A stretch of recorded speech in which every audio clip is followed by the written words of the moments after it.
दोस्तों, आज की इस वीडियो में हम बात करने वाले हैं किन्नर यानी हिजड़ों के बारे में और आपको बताने वाले हैं कि अल्लाह ने किन्नर को क्यों पैदा किया, ये किन्नर कब और किस घर में पैदा होते हैं, इंसान की ऐसी कौन सी गलती है जिसकी वजह से घर में हिजड़ा पैदा हो जाता है, इसको लेकर मेडिकल साइंस का क्या कहना है और हिजड़ों की पैदाइश को लेकर अल्लाह के प्यारे नबी हजरत मोहम्मद सल्लल्लाहु अलैहि वसल्लम ने क्या फरमाया है। और साथ में हम आपको हिजड़ों को लेकर ऐसी बातें भी बताने वाले हैं जिसको सुनकर यकीनन आप लोग भी हैरान और परेशान हो जाएंगे।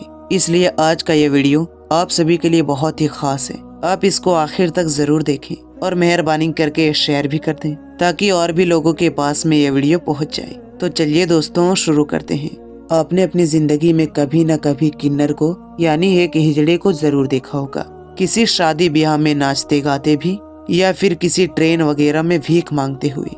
कभी न कभी किसी हिजड़े को आपने जरूर देखा होगा, मगर क्या आपने कभी ये सोचा है कि इन हिजड़ों की पैदाइश कैसे होती है, ये किन्नर किस घर में पैदा होते हैं, इंसान की ऐसी कौन सी गलती है जिसकी वजह से अल्लाह ताला घर में किन्नर को पैदा कर देता है। दोस्तों याद रखें, अल्लाह ताला बड़ा ही गफूरुर रहीम है, बड़ा ही करीम है। अल्लाह पाक अपने बंदों से 70 माह से भी ज्यादा प्यार करता है। यही वजह है कि अल्लाह अपने किसी भी बंदे पर जुल्म नहीं करता है। अगर किसी इंसान पर कभी दुख या मुसीबत या परेशानी आती है तो वो उसके अमाल की वजह से आती है, यानी कि वो कुछ ऐसे गलत काम कर जाता है, कुछ ऐसे गंदे अमल कर जाता है जिसकी सजा अल्लाह ताला उसको देता है।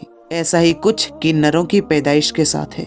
याद रखें, इस दुनिया में जो भी कुछ होता है, जितने भी काम होते हैं, वो सब कुछ अल्लाह के रजा से होते हैं, यहाँ तक कि बच्चों की पैदाइश भी। कहने का मतलब ये है कि दुनिया की हर चीज अल्लाह ताला की मखलूक है और सब काम अल्लाह के मर्जी से होते हैं।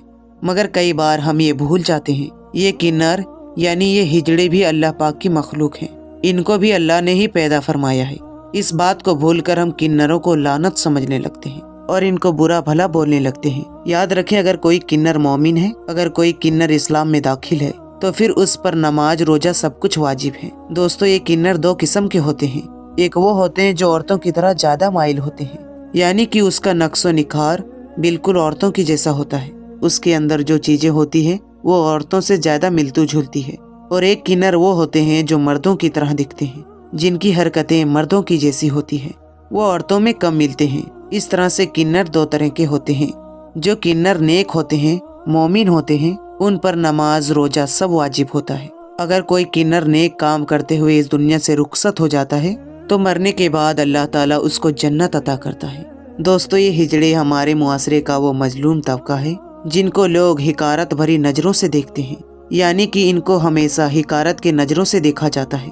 इनको न सिर्फ हम हिकारत भरी नजरों से देखते हैं बल्कि इनको बहुत सारे नामों से भी पुकारते हैं। इनको खुसरा, जनाना, हिजड़ा, किन्नर, इन सभी नाम से पुकारा जाता है। मगर हम आपको बता दें कि इन किन्नरों के साथ में ऐसा हमेशा न था। इन किन्नरों की मुगल दौर में बहुत ही इज्जत हुआ करती थी। मुगलों ने इनको ख्वाजा सरा का नाम दिया था, जिनका फारसी में मतलब होता है महल की अफसर, यानी कि मुगल दौर में इनको महलों का अफसर माना जाता था। मुगल बादशाह अपने महल में खुशहाली और किसी जंग में जीत हासिल करने के लिए इसे अपने महल में बुलाते थे। इस तरह से मुगल दौर में किन्नरों को बहुत इज्जत थी। मगर मुगल सल्तनत के बाद में ये किन्नर गली गली में नाचने और भीख मांगने के लिए मजबूर हो गई। दोस्तों, माँ बाप को बताते हैं कि किन्नरों की पैदाइश कैसे होती है, यानी कि ये हिजड़े किस घर में पैदा होते हैं, इंसान की ऐसी कौन सी गलती है जिसकी वजह से किन्नर पैदा होते हैं। पहले बात करते हैं मेडिकल साइंस के हवाले से कि किन्नरों की पैदाइश को लेकर मेडिकल साइंस का आज क्या कहना है।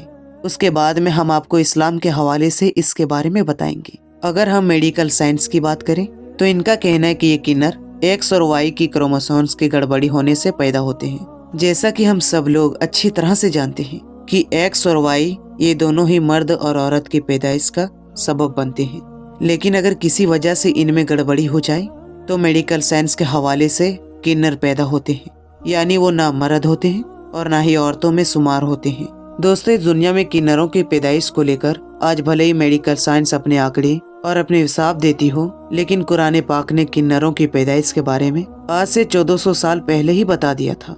कुरान पाक में अल्लाह ताला फरमाया है कि तमाम बादशाहत सिर्फ अल्लाह के लिए है, आसमान की भी और इस जमीन की भी। अल्लाह जो चाहता है पैदा करता है, जिसे चाहता है बेटी अता करता है اور جسے چاہتا ہے بیٹا دیتا ہے، یا پھر دونوں کو ملا دیتا ہے اور جسے چاہے باج بنا دیتا ہے۔ بے شک وہ علم اور قدرت والا ہے۔ دوستو یہ تو ہوئی میڈیکل سائنس کے حوالے سے۔ اب آپ کو اسلام کے حوالے سے بتاتے ہیں کہ کنر یعنی ہجڑوں کی پیدائش کو لے کر اسلام کے بارے میں کیا کہنا ہے۔ اللہ کے پیارے نبی حضرت محمد مصطفیٰ صلی اللہ تعالیٰ علیہ وسلم نے کیا فرمایا ہے۔ حضرت ابن عباس رضی اللہ تعالیٰ عنہ نے فرمایا کہ یہ کنر جنات کی اولاد ہے۔ تو یہ سن کر کسی نے پوچھا کہ یا حضرت عباس یہ کیسے ہو سکتا ہے، یہ کنر شیطان کی اولاد کیسے ہو سکتی ہے؟ تو اس پر حضرت ابن عباس رضی اللہ تعالیٰ عنہ نے فرمایا کہ اللہ اور اللہ کے پیارے رسول حضرت محمد صلی اللہ تعالیٰ علیہ وسلم نے کہ حیض یعنی عورتوں کے پیریڈز کے دوران بیوی کے ساتھ ہم بستری کرنے سے منع فرمایا ہے۔ اس لیے جب کوئی شخص حالت مہاماری میں یعنی جب کوئی حیض کی حالت میں اپنے بیوی کے ساتھ میں ہم بستری کر لیتا ہے تو شیطان اس عورت کے پاس اس مرد سے پہلے پہنچ جاتا ہے، اور اس عورت کے ساتھ میں شیطان اس مرد سے پہلے ہی ہم بستری کر لیتا ہے، جس سے وہ عورت پریگننٹ ہو جاتی ہے، اور پھر اس کے ہونے والا بچہ کو کنر یا ہجڑا پیدا ہوتا ہے۔ اس طرح سے اس کو شیطان کی اولاد کہا گیا ہے۔ اسی طرح سے حضرت مجاہد رضی اللہ تعالیٰ عنہ فرماتے ہیں کہ جب کوئی شخص اپنی بیوی کے ساتھ میں ہم بستری کرتا ہے اور اس دوران اگر وہ دعا نہیں پڑھتا ہے تو شیطان اس آدمی کے ساتھ میں اس کی بیوی کے ساتھ صحبت کر لیتا ہے، جس سے پھر اس کے ہونے والے بچہ کنر پیدا ہوتا ہے۔ اس لیے ہر مرد کو چاہیے کہ وہ اپنے بیوی کے ساتھ میں جب بھی ہم بستری کریں تو پہلے دعا ضرور پڑھیں۔ دعا کا ترجمہ یہ ہے کہ یا اللہ ہمیں شیطان سے محفوظ رکھ اور ہماری اولاد کو بھی شیطان کی سائے سے محفوظ رکھ۔ دوستو ایک مرتبہ ایک شخص نے کسی ہجڑی کے ساتھ میں شادی کر لی اور اس نے اپنی بیوی کو یعنی اس ہجڑی کو ایک لونڈی مہر میں دے دی۔ وہ ہجڑا اس طرح کے تھا، اس کا فرج مردوں اور عورتوں میں دونوں میں ملتا تھا، یعنی وہ عورت اور مرد دونوں کی طرح دکھتا تھا۔ اس کے بعد میں اس شخص نے اپنی بیوی کے ساتھ یعنی اس ہجڑی کے ساتھ میں ہم بستری کی، جس سے وہ پریگننٹ ہو گیا اور پھر اس کو ایک بیٹا پیدا ہوا۔ ادھر اس کی بیوی نے یعنی اس لونڈے نے اپنی لونڈی کے ساتھ ہم بستری کی، جس سے اس کو بھی ایک بیٹا پیدا ہوا۔ اس کے بعد میں پورے شہر میں یہ بات مشہور ہو گئی، اور پھر یہ معاملہ جب حضرت علی رضی اللہ تعالیٰ عنہ کے بارگاہ میں پہنچا تو پھر آپ رضی اللہ تعالیٰ عنہ نے اس کنر سے پوچھا، تو اس کنر نے جواب دیا، یا حضرت علی مجھے نہیں معلوم کہ میں عورت ہوں یا مرد، کیونکہ میرا فرض عورت اور مرد دونوں والا ہے، مجھے حیض بھی آتا ہے اور میں مردوں والا کام بھی کر سکتا ہوں۔ تو یہ سن کر پھر حضرت علی رضی اللہ تعالیٰ عنہ نے فرمایا اور اپنے دونوں غلام کو بلایا اور ان کو حکم دیا کہ اس کنر کی دونوں طرف کی پسلیوں کا سوار کرے، یعنی کہ وہ ان کے پسلیوں کو دیکھے، اگر بائیں جانب والی پسلی دائیں والی پسلی سے کم ہے تو پھر اس کنر کو مرد سمجھا جائے گا، اور پھر برابر ہوگی تو اس کو عورت مان لیا جائے گا۔ اس کے بعد جب یہ بات واضح ہو گئی تو اس کنر کی ایک پسلی کم ہے تو پھر حضرت علی رضی اللہ تعالیٰ عنہ نے اس کے مرد ہونے کا فیصلہ سنا دیا اور پھر اس کے شوہر اور اس کے درمیان میں طلاق کروا دیا۔ پھر حضرت علی رضی اللہ تعالیٰ عنہ نے فرمایا کہ میں نے اللہ کے پیارے رسول حضرت محمد مصطفیٰ صلی اللہ تعالیٰ علیہ وسلم سے سنا ہے کہ اللہ نے حضرت آدم کو اکیلا پیدا فرمایا، پھر اللہ نے حضرت آدم پر احسان کرنے کا اور ان کا جوڑا پیدا کرنے کا ارادہ فرمایا تاکہ وہ ایک دونوں سے سکون حاصل کر سکے۔ پھر ایک دن حضرت آدم بیدار ہوئے تو انہوں نے دیکھا کہ اس کے بائیں جانب ایک بہت ہی حسین اور خوبصورت عورت بیٹھی ہوئی ہے، یعنی کہ اللہ نے عورت کو مرد کے بائیں پسلی سے پیدا فرما دیا۔ یہی وجہ ہے کہ مرد کی بائیں جانب کی پسلی عورت کے مقابلے میں کم ہوتی ہے اور عورت کی دونوں طرف کی پسلیاں برابر ہوتی ہے۔